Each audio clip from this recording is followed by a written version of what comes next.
So welcome everyone. We choose kind of a very daring title, so Mommy, Where's My NFT Data? Because I think it brings a lot of fear into different NFT deployers, NFT creators, specifically after the recent events which happened on the FTX debacle.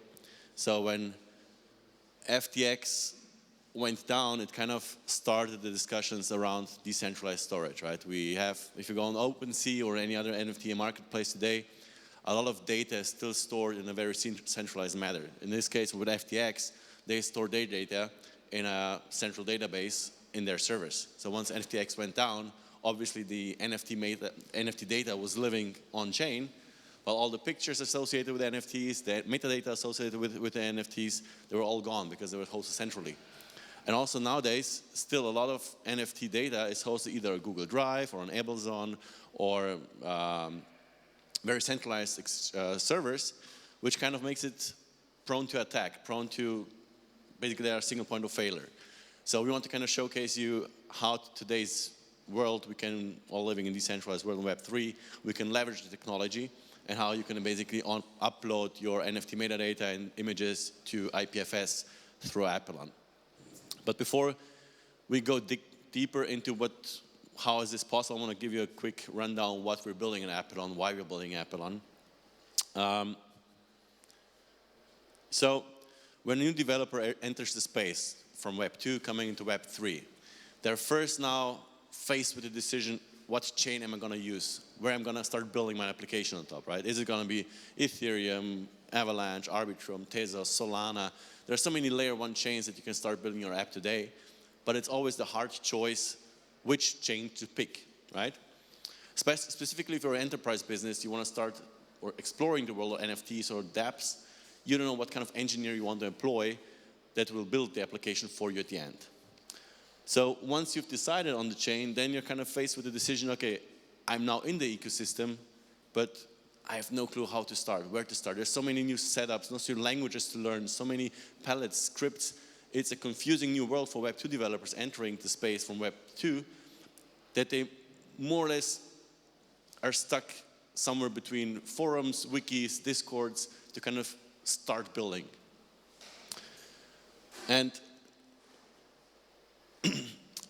And it's frightening. So there's a huge barrier for Web 2 developers entering the space because they're used to predictable pricing. There's a monthly subscription fee.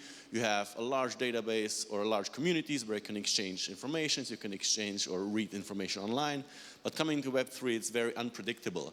But not just unpredictable, it's already scary because every step you make, it's kind of a point of no return because Web 3 imageability, each click you do could be, oh, is it not on-chain? Is it not on-chain? If it's on-chain, I cannot reverse it.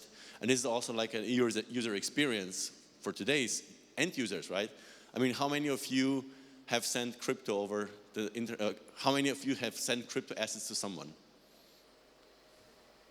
And how many of you have sent a small amount first just to test it went to the right address? Right? I mean, we are Web3 natives, right? We kind of are used to that, but if new developers come into the space, new end users enter the space, they don't know that, right? So they're kind of faced with the decision, how am I going to build my app that it's intuitive and nicely for the user experience. So when you start building, one thing is also unified pricing, right? You want to kind of introduce a model where you as an end user or you as a developer can build a predictable app where you're not dependent on high gas fees at the back end, and you can, specifically in the enterprise business, right? You cannot be dependent on NFT mint going on the chain, which clogs the network, and then you're not, let's say, living up to your expectation, your promises towards your enterprise customer. So there has to be kind of a model in between that eliminates all the needs for your developer. And that's basically what we're building here at Apillon. So we're kind of trying to completely abstract the complexity of Web3 technology, or blockchain technology, and making it easier for Web 2 developers entering the space without having to understand how blockchain works and not having to cope with all the complexities that Web3 brings. So how are we doing it specifically in the Polkadot ecosystem? So we are integrating all the parachains that are there today into a single platform and then opening up simple APIs to the Web 2 developers in the front end. Why we're doing this is because the parachains today, they're all purpose-built, right? Each parachain living on Polkadot today is built for a specific purpose. Be Moonbeam on Astar, for example, for smart contracts. You have Kilt for identity. You have Trust for storage, Fala cloud computing, Unique for NFTs. So all those chains have specific build cases or use cases, right? But, and I don't want to point any fingers to the chains, but they also said to us, look, we are experts in the specific field, but we don't know how it's going to be used by end users. We just want to build in a specific space because we know it's needed, but we don't know how it's going to be utilized in a complete big picture. So we can basically come together, we take those parachains, integrate them into Apillon, and then open up API so that you have a single interface where you can then start interconnecting those parachains into a, let's say, useful application on the front end. And by doing that, we kind of simplify the process at the back end. So in this specific example where we have, for example, the Kilt interface, right? Instead of you having to buy Kilt tokens, managing your own Sporon wallet, creating a DID, managing the wallets at the back end, and making sure that you have all the wallets or all the DIDs in one place, we take care of this complex heavy lifting in the back end, and you just call the API, create username, user with email and password. We make sure that everything is done in the back end. The same goes for get storage. You want a specific amount of storage on IPFS through Crust, you call the SDK, get storage, without having to worry about all the back end heavy lifting. And by doing that, we are able to offer today a couple of different services. So one would be store any file Web3, so Web3 hosting via IPFS, where basically just drag and drop files through Crust onto IPFS and then use it for your application. Custom domain, where you can basically upload a website and then host it on IPFS, connect it to IPNS, and basically build an unstoppable website. And those two in combination kind of go back to my initial presentation title, so where's my metadata? By doing that, we can incorporate like 2 services or 3 services into one single use case where you start minting NFTs, and while minting those NFTs, those data, or this data of the NFT automatically gets dispersed or distributed through IPFS through one single interface, right? You don't have to hop back and forth through, I don't know, Cloudflare, Pinata, Google Drive, Tenderly, right? Building your infrastructure, you basically do everything for one single platform by leveraging different parachains at the back end. As of today, and we want to keep this going as long as we can, so the service is free of charge, so you can upload and host websites up to 5 gigabytes, courtesy obviously of Trust. But we are implementing more and more parachains at the back end so that you can basically build more and more complex apps by leveraging different blockchains.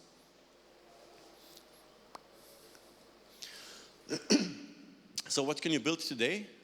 This is just a simple example, but we want to expand it by having more and more parachains being integrated. But right now, with having just those 4, gives you a simple indication what you could build, right? The current Instagram is known, owned by Meta. They own all the data. They basically sell your data. You're not the owner of data, and everything is so hosted pretty much centrally, right? But by leveraging those 3 parachains that I mentioned, like Kilt, Fala, Crust, Moonbeam, or Astar, you're able to kind of take full control of full ownership, and a Web2 developer who's built the app in JavaScript can do the same thing basically on Web3, right? So the backend the backend changes, but the front end can stay the same basically, right? You just make use of the backend infrastructure in a decentralized way.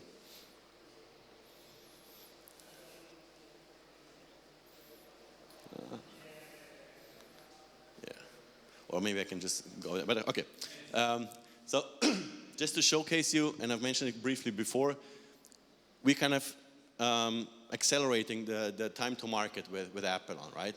Instead of you having to go through all the documentation of the different parachains, right, to research the docs, configure the nodes, integrating the nodes, manage the tokens, in this case, manage file expiry. I mean, there's a long list of tasks that you have to do in order to start building your app, and this is just for one parachain.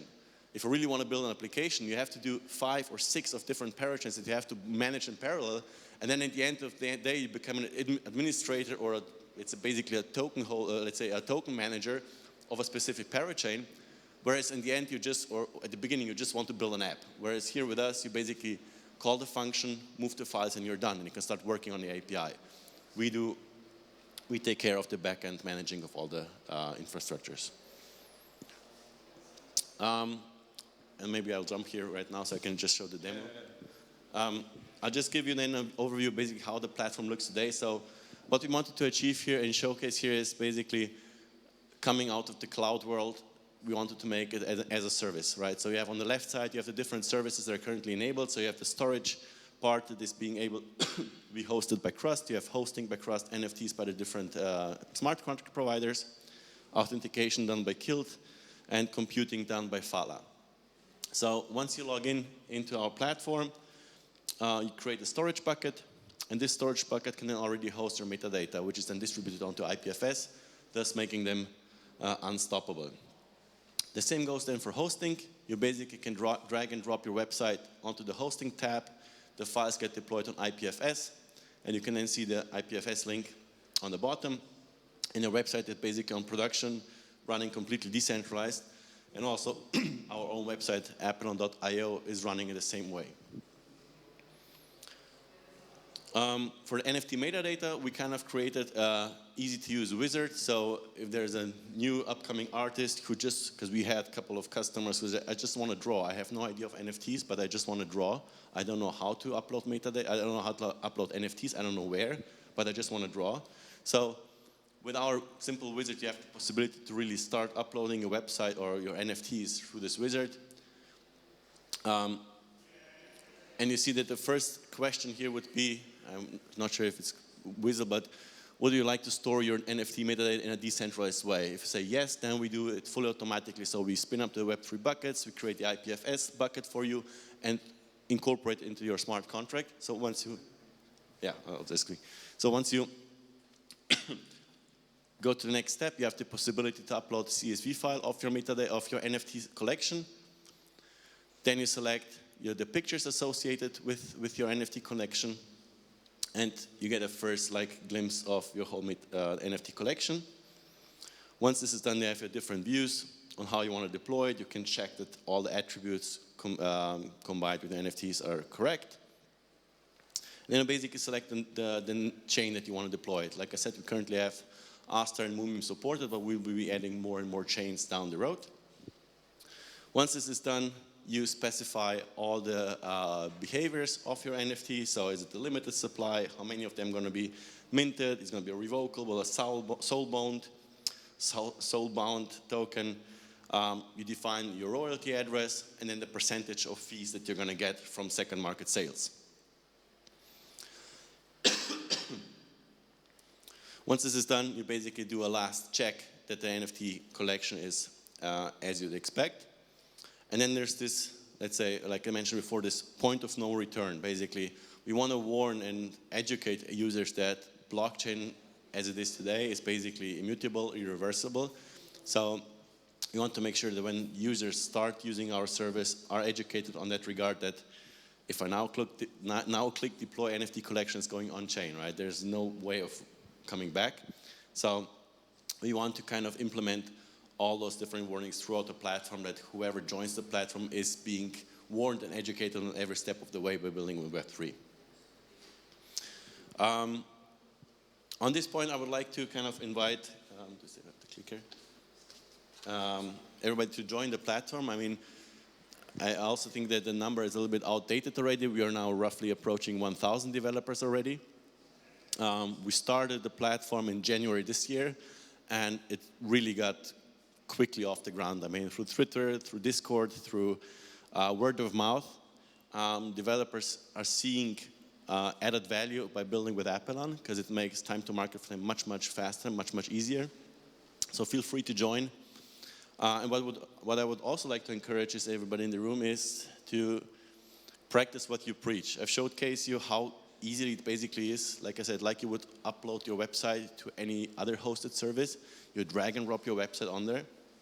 So we encourage everybody to really join our initiative Approved, which means that we can help you with, and we will be starting an initiative or a campaign very soon. We want to have 100 websites hosted on Apillon, which will last for over 100 years. Living on IPFS, it's indestructible, it's unstoppable, and we will be going with the initiative very shortly. So I would encourage everybody living in the space to really practice what we preach, to have their own websites basically hosted in a true decentralized way. So in this regards, I'd like to thank you for your attention. And yeah, I'm open for any questions that you might have. not working. Yeah, okay. Thank you.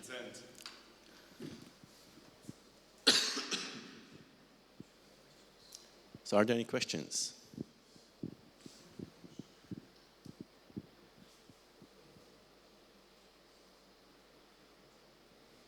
I guess then I'll hand over and say thank you very much for your attention. Thank you.